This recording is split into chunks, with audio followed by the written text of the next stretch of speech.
everyone, and welcome to another Nacho Tuesday. Today I have Vikas with Fable. If you can, we'd love if you can introduce what you guys do over there and tell us more about your background. Thank you, Andy. Thanks for having me here. Hi, everyone. My name is Vikas. I'm one of the co founders of Fable. We are an interactive demo platform for GTM teams to increase their conversions and close more deals. Perfect. So I guess how did you get to this point in your career? What led you to starting Fable?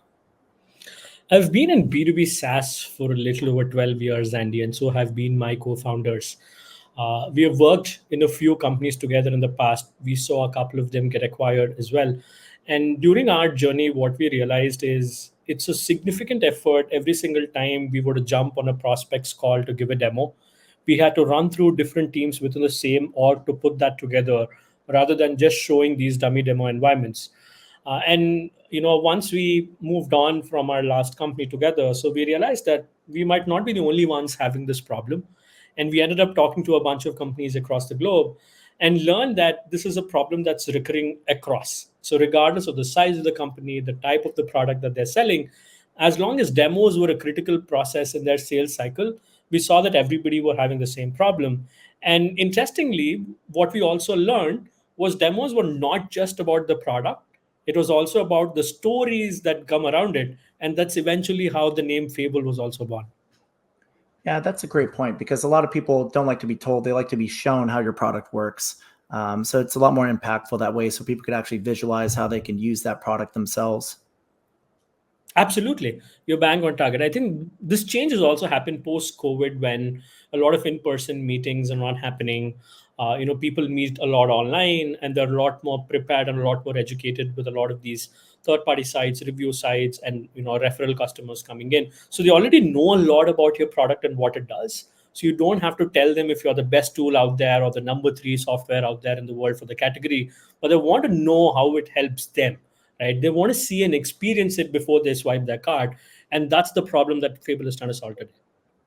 Yeah, that's a good point. Actually, a lot of people depend too much on their marketing and trying to convince people, with the fancy language that they have on their website. But people just want to see if it's actually got the features that they want to use and dive into it themselves. So, with that said, I guess how has software sales evolved over the last 5 years? You specifically mentioned COVID. What kind of trends are you seeing out there? Do you see like a lot more self-assisted sales or? Absolutely. I think even before that, what's happened is B2B buying altogether has changed where buyers are a lot more educated. So, gone are the days when you can land somebody on your website and you say that, hey, I'm the best CRM in the world. These are my 100,000 logos that there are. So just trust me and then swipe your card and go, right? They have specific questions on their use case, their pain point, the features that they're looking for, what do you have in your roadmap? So the questions are very, very direct. So, gone are the days when you can have a generic content or a generic video or a generic demo that will help you convert these people. Since the education has improved, the buyers are also comparing you against three or four other players right now in SaaS. So you need to be a lot more prepared as well when you go to demos, right? So I think that's where sales has changed rapidly over the last couple of years. It's good in a way because you can qualify sooner and your sales cycles are also going to be shortened. But at the same time, you need to be prepared enough to face those prospective buyers as well. Yeah. So what you're saying is that you really need to take the initiative to answer those questions in advance, right? In terms of interactive demos, content, to really show that the product actually solves a problem that they're looking to solve, because there is a sea of other products out there, of course, too, right? So it's hard to just win people over with just your basic marketing message. That's why, people actually want to dive in and see how the product actually works. Absolutely. And like you said, right, the difference might not be in the product, it can be in the buying process in itself. When Mhm. everybody else is still trying to sell the old way, one Yeah. option would be for you to, help them buy the new way, where they can explore it themselves, try it out themselves, and then, choose to swipe their card, or then maybe book a call with your account executive to talk about the payment terms, etc. So yeah, I mean, that's how it works right now. Yeah, that's a great point. A lot of people try to specifically avoid having to talk to somebody if there doesn't need to be a conversation, right? So, why get set up into a 15 or even 30-minute call to Yeah. go over something that you could just check out yourself and, have somebody try to close a deal on you, I guess, over a meeting. A lot of times people come into the meeting knowing that they're almost across the finish line. You just got to get them there. Absolutely. Think about it, Andy. So let's just say today I want to purchase a CRM. I go to a website of a software vendor, and I try to know if that particular software is apt for me or not. And then you ask me to fill up a form which has 10 different questions where you qualify me, and then you show me a booking calendar which lets me book a call with your SDR for the next week. I'm already in the zone of trying to solve my problem. Why are you asking me to wait for a week to even discuss if it is worth my time or not? What do? I close that tab, I open a new tab, go to your competitor, and then start evaluating. You've already lost half of my interest there, right? So, why actually enable them to do that?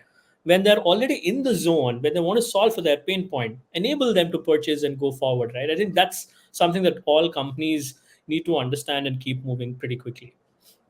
Yeah, so you bring up a good point. I guess what do you think most businesses get wrong with their onboarding funnel? What you're getting at is that it's very important to get people into the product, engage with it Yeah. as soon as possible, so they don't have to actually wait to the time to value is really short. They could actually get to solving that problem right away. Absolutely. I think the same can also be extended to onboarding as well, right? So, gone are the days when you give people a 45-day or a 60-day sequence telling that, hey, we're going to check in with you once every 2 weeks. We're going to jump on a call. We're going to walk you through what you need to do in these particular steps. How do you set up your, XYZ? How do you use your analytics dashboard, etc., right? You need to help people serve themselves on their own.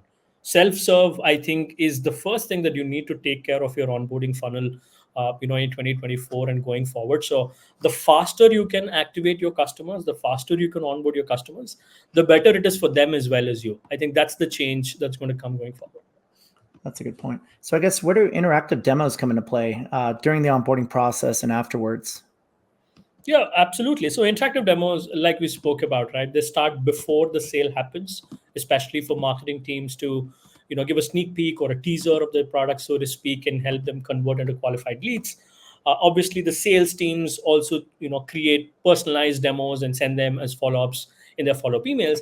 Once they're on board as a customer, you can actually create these interactive demos to help people, like we spoke about, serve themselves. So let's assume I want to know how to do XYZ in this particular CRM. Open that particular interactive demo, click through the 4 or 5 steps, reach the aha moment, and say, you know what, perfect. It's pretty straightforward. Now I log into my dashboard. Let me do this in a few minutes and then go on. Rather than me waiting for my customer success manager to come to me, or me raising a support ticket, or me waiting for the next webinar, I can just click through the interactive demo, experience it myself, and then get started. So that's how you can basically use them in the onboarding process. And what are your thoughts on, I guess, freemium models, basically how they're set up? So where you could let people get into your product, they could play around with it and try it.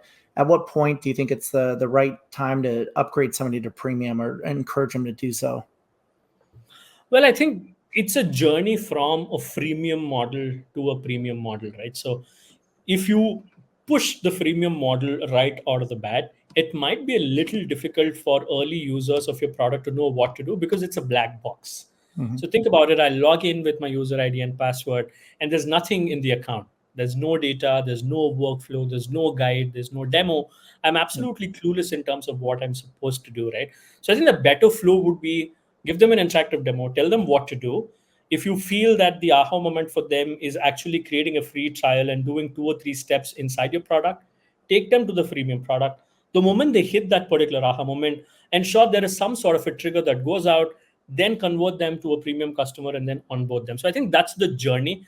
Ensure that you're hand holding your prospective customer along the process, but at the same time, you do that pretty quickly so you don't lose them to your competitor. Yep. Yeah, and that's important that he brought up the aha moment. I think that's critical for any product, especially because like we mentioned earlier, there's so many options out there. So the faster you can get people in and have them realize some value from your product, where they say that aha, I think that's the key going forward, right? Like, how do you show value as quickly as possible without asking for a lot of information, without asking for a lot of investment from that person right up front? Absolutely. That's exactly what you need to differentiate yourself against, right? So, gone are the days when you just say that, hey, I'm better than competitor B because I have these features. You also need to differentiate in the buying process. You need to differentiate in the onboarding process. You need to differentiate how you educate them, because all of these are a part of experience, which might eventually end up being the differentiator for somebody to choose you over a different competitor in the market. So, yeah, I think these are extremely important steps to take care of. Yeah, I definitely agree. I think experience is becoming more important than ever. It always was, but I think that's, more or less winning the day for a lot of companies right now. Who has that better customer experience, both from the moment you touch the product to that ongoing engagement that you have with it. Absolutely. I think the one key word that I like about what you mentioned is touch. So when you Yep. talk about a physical product, you have an option to touch it, feel it before you purchase. We're trying to do the same thing, with software. How do Yep. you get a feel of software before buying it, right? So that's, I think, the new trend that's in town. How do you make them feel, experience the software before they choose or not to become your customer? So I think that's where the game is going to change. That's a great point, actually, because you know, software is becoming. There's so many software programs out there. It's becoming more niche. You got to be really good at what you do. Kind of like fashion, right? There's so many different Yes. clothing brands out there and everything. But what makes you choose, right? I mean, you have your marketing and all that, but when you go into the store, you want to try something on before you buy it, right? You want to make sure that the clothes fit. So even in the consumer level, there's a lot you could learn from that consumer marketing experience that you could apply to even B2B sales for that matter. Absolutely, bang on point, Andy. So, and at the end of the day, like you said, right, it's about trying to make sure you cater to a certain segment of people really, really well and solve that problem 100x better than everybody else. So, you just can't be a generic tool where I say, hey, my t shirts are better for everybody. Yep. My t-shirts fit for all of them, for all sizes, all age groups, all people with all choices. That's not going to happen, right? So the same way we talk about physical products, I think people will have to understand and experience a product and tell that, what, this is the software that solves my pain point, and my pain point 100x better than everybody else. And how do you do that? You tell them, you give them a feel of how you tackle that particular problem before they become your customer. So yeah, I mean, hopefully we all pick up a lot of learnings from the consumer industry and apply it here. Yep. Yeah, definitely a good point. Yeah, you can't be all things to all people, especially today more so than ever. So I guess with AI kind of becoming a big trend, of course, it's easier than ever to launch new software products. So we're seeing an explosion of AI tools among other types of software. I guess what do you think? What kind of tips would you offer for an entrepreneur that's building or launching a company today to help them really get product market fit and actually stand out in the crowd? And be able to compete with and build an actual successful business model when there's so many other apps coming out at the same time. Absolutely. I think, with whatever we have seen, at least in the software industry, regardless of whichever problem you're trying to attack and solve for, there will be 10 or 20 other people trying to solve for the same problem. So don't be worried about that. One thing that we have learned in our experience is understand the problem better than anybody else out there. That is half the job done. Be as close to your users as possible. It's okay even if you're only solving for 20 or 30 customers for now, but if you see that all of them follow a pattern, similar ICP, similar geography, similar language, similar business model, similar pain point that you're trying to solve, that is the jackpot that you've hit. So ensure that you work with that initial cohort of people, talk to them very closely, very deeply understand the problem. That, I think, is going to help you get your PMF faster than anybody else. Yep. Don't worry about me reaching out 1,000 people, me sending hundreds of LinkedIn messages. I think solve for these people, and ultimately that will take you to your PMF. And from there on, it's double clicking on what's working, be it case studies or being your GTM engines, or be it your referrals. So whatever is working, you then double click on that after. Yeah, that's a good point, actually. So you really hit on a point. I think kind of how you started your company, right? You realized that you were really close to the problem and you understood what the problem was. And so you built a solution around it. A lot of times you'll see, product builders or entrepreneurs, build a feature or build a business and go and go looking for a market Yeah. for it, which is actually kind of reverse. Really, you should start with the customer problem, then figure out the tool sets and features you need to build to properly address that problem and solve it. Absolutely. I mean, no shame in admitting that most of our initial features came from the conversations that we have had, because Yep. these are all people who were facing similar problems like us. So it was more of a conversation where he said, "Hey, what are the different ways to solve this? What else is happening here? What's the workflow? Which tools should we integrate with? Right? What else is going to change if we solve for this particular problem?" So it's more about solving for that problem. And ultimately, that's how we onboarded our beta customers, onboarded our first paid customers, and those are the ones that have referred us to a few more later on. So yeah, I mean, I think small steps is what takes you ahead, instead of doing the other side, saying that, hey, I love this problem, looks like there are only two companies in this new category, looks very fancy, I might have a higher ACV. I build the product and then I don't know how to sort of go to the customers in the market, right? So that's the hard part. But yeah, I mean, I don't know if it works for everybody. It does work for us, and hopefully, we continue to grow.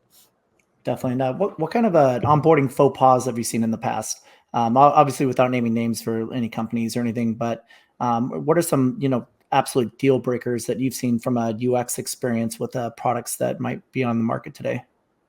Yeah, I think recently we started using a pretty famous newsletter platform, and I was surprised to see the onboarding experience of that particular product. So we got bombarded with about 6 or 7 emails in 72 hours of us signing up and becoming that paid customers, Wow. and every question that we wanted were all stuck in those 7 emails. So it was me trying to go through, okay, what's happening in mail one, what's happening in mail two, and trying to put them together, right? So there was no simple way for me to go in, experience myself, take it at my own pace, and then get to creating my first newsletter, whatever, right? And I don't think it's just happening with one or two of these companies. A lot of us still rely on conventional ways of activating our customers, so to speak, which I think needs to change given how fast your new buyers are and how quickly they want to use your product. So I think that's a change that all of us will have to adapt to very, very quickly. Yeah, I think so too, right? It's easy to kind of bombard people with everything that you do up front, talking about all of your features, but maybe a better approach is to maybe, be really good at one thing, be, simply the best at X and get people in the door for that. Very easy to understand. And then as people engage with your product more and start to use it, you could start introducing other features, maybe at other different points of the customer journey. With your product, you could start to introduce them to more things over time and have a better success upgrading them because of that. Absolutely. I think now everybody is using, product analytics tools as well, where, every single inch of what each of your users are doing with your product. So, which feature they're using, where they're getting stuck, where they're spending time on, which device they're logging in from. So there's a wealth of data that you already have.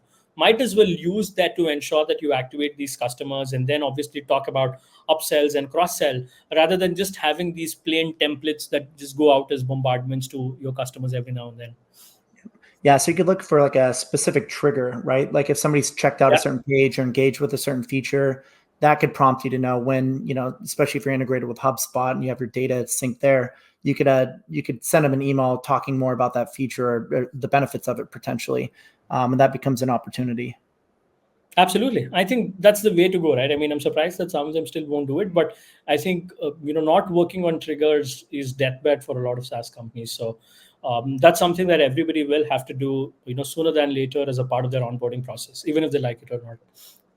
Definitely. I guess what tips would you recommend for software marketers to generate more demand for their product? My belief is that if you start with a great product, a marketable product, it's a lot more easy to market.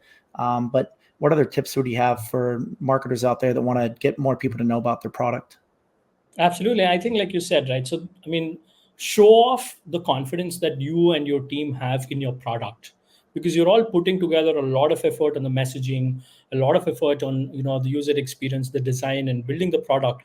But don't shy away in showing the product to your people. It can be in any format, be it in the form of an interactive demo or a video or a free trial, but let people experience it so they gain more trust, and that allows you to take your conversations further.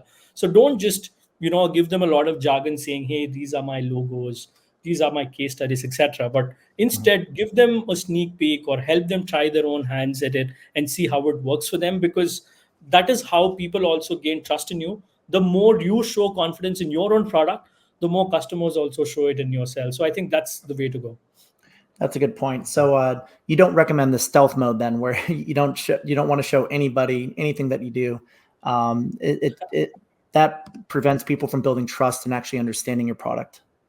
Absolutely. I think there is no way you can hide anyway these days. I mean, it's not going to take me too much of a time to just, open a new tab, search for a comparison of your software versus others, or a review, or check a YouTube review, or somebody who was talking about, your product on a Slack channel, etc. Right? It's very, very easy to know about your product, your reviews, or good things or bad things anyway.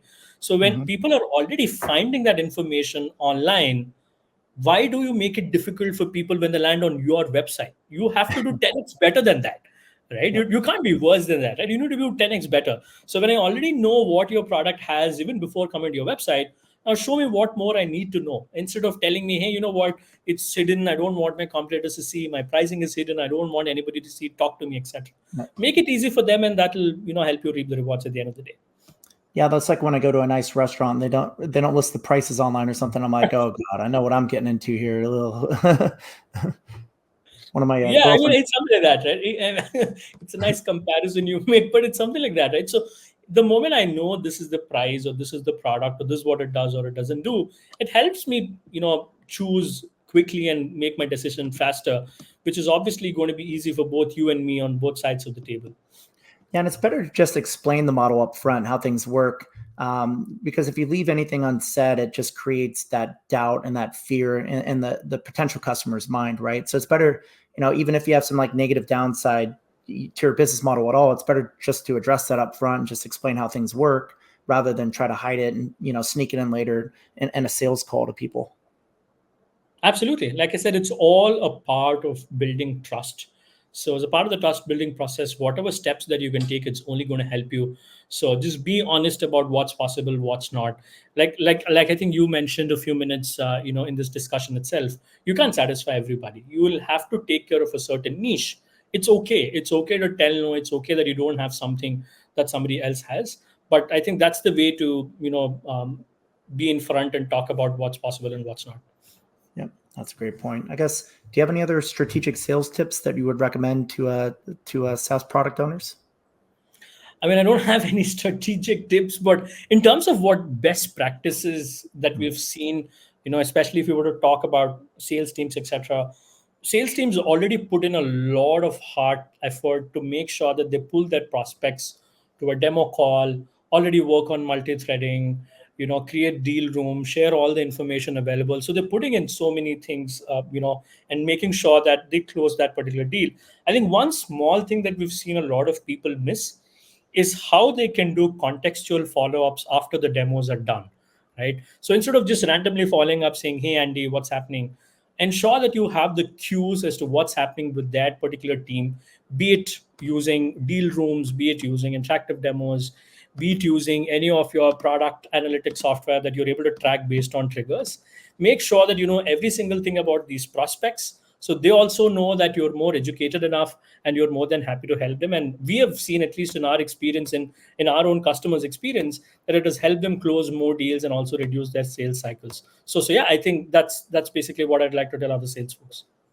Yeah, that's a good point. I know account-based marketing's really, grown in popularity over the years as well too, right? So, being able to leverage as much data and personalization as possible for that entire sales process, both from when they hear about your product, not receiving a generic email from you, to actually coaching them through the entire onboarding process and actually really speaking to what their needs are. Absolutely. I think that all of us have already started working on that, and there might be a lot more improvements that can come in the coming quarters. So yeah, I mean, let's see how that goes. Definitely. Any other tips for increasing conversions for customers that might already be in your existing funnel? Yep. Or I think by Fable, yep. create an attractive demo, and jokes apart, right? So I think one of the easiest things that you can do to convert more leads from your existing funnel is actually implement interactive demos, because you're already pulling people on your website.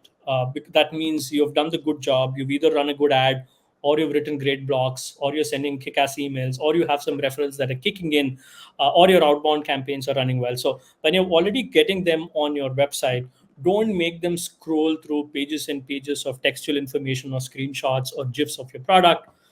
Put in an interactive demo, take them to the aha moment, then show a lead form, capture the emails, etc., and then pass qualified deals to your sales team, right? So same funnel, but more conversions, right? So pretty small changes, which helps you convert more from your existing funnel. Yeah. So the important takeaway is to show, don't tell, and Yep. get people to that aha moment as quickly as possible so they could experience what your product can do for them. And when you have their attention like that, there's more that they're going to want to do with your brand.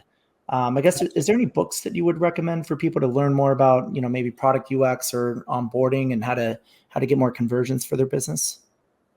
Well, nothing on that front, but I think in terms of business overall, and not just on the onboarding and product side of things, but overall as business, something that has helped me and my co-founders is this book called The Hard Thing About Hard Things.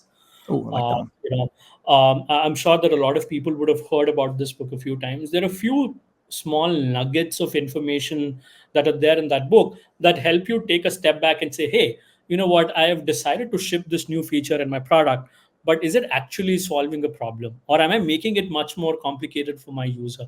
So, it makes you question a lot of simple things, not just in product or onboarding, but, about your entire business at large. So yeah, I mean, for anybody who's looking to grow their business, I would highly recommend them to read this book. Yeah, the hard thing about hard things is actually, ironically, it's simplicity is key to everything. Yep. Yep. Yep. Yeah, And at another. times we forget about it, right? And at times we overcomplicate things, even Yep. not knowing that we have done that. So it always takes, it always makes it good if you take a step back, go back and understand why are you actually doing that before you can, go ahead and implement it. So yeah, it helps. Yeah, you're 100% right. I think a lot of times it's very easy to overcomplicate things, especially when you're shipping new features, and not think cohesively for how everything kind of runs together. Once again, which goes back to keep it simple, stupid. And what is the core problem you're trying to solve, and how do all those additional features and components and everything you're adding on top actually add more underlying value to the simple problem that you're really trying to solve at the beginning? Absolutely. I think it's easier said than done, right? So I think we've also learned that it comes with practice. The more and more times you start to question about some of these decisions, it's only going to help all of us in the long run. So yeah. Yep, definitely. Yeah, one of my favorite books is Hooked by Near EO. Love that book. It really goes through like a nice, really easy to use process, I guess, for building products that kind of, initially engage a customer and get them hooked, as the book is called, on your product. So that's another one I'd recommend as well. I guess anything else that potential customers should know about Fable and why they should pick your platform over others? Yeah, I mean, we have heard that from a lot of our existing customers that we are one of the easiest to use interactive demo platforms. But like I said, I want to eat my own dog food. Please come and experience the product yourself. Try out our interactive demo, and then see it for yourself. But then the whole idea is, if you're looking to increase conversions from your existing funnel, or looking to reduce your sales cycle and close more deals, I think Fable might be best fit for you. And if you're a SaaS product, so yeah, do come in, check out our product, try it out for yourself, and then yep, I'd be happy to talk to you folks on the other side. Definitely. I'm certainly a big fan of interactive demos, and I definitely echo that. I think it's so important to show your product and let them play around with it with great tools like what you guys offer. So I guess what's next for Fable? Without getting too far ahead of yourself and spilling the beans on any secrets, what other cool updates do you guys have coming down the line? Well, I think like everybody else, we're also trying to ride the AI bandwagon, but not just doing it for the sake of doing it. We know for a fact that interactive demos have already been accepted globally. A lot of companies are accepting that these are what's needed to help them grow in the next few quarters. But now that we are riding along that wave, and seeing the reaping the results of whatever hard work everybody else has done, we also want to see what is something that we can do to maybe take it this step level. So we're looking at using AI to create demos, right? I mean, how can we sort of leverage the power of AI for somebody to personalize the demo for their prospect? Can we do that depending on the use case, depending on the industry, depending on the kind of product? So I think a lot of research is going behind the scenes in that.